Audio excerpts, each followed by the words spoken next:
Hello, my friends! How many of you had to draw a tadpole for a science class you had in school? Well, today we are going to have fun drawing what I consider a baby frog.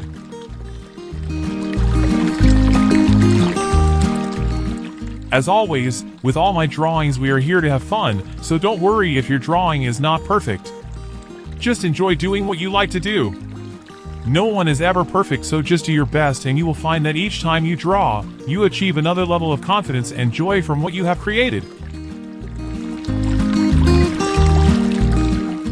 Be sure to pause or slow the video down at any point if you need to take a closer look at the lines. Keep in mind this is a drawing of a living animal, so the way my lines look is more than likely going to be different from the way yours are drawn. Neither way is correct or wrong when comparing the two pictures.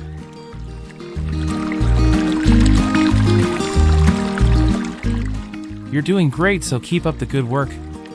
Don't ever get discouraged in whatever you do. Everyone is born with a talent inside of them, they just need to practice to bring it out. I encourage you to try drawing other pictures I have on my channel.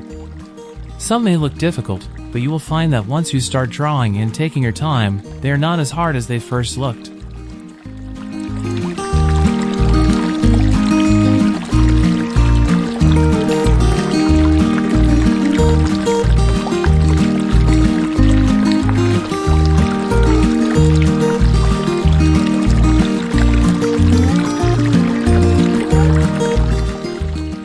I hope to see you back again. Be happy and always enjoy drawing.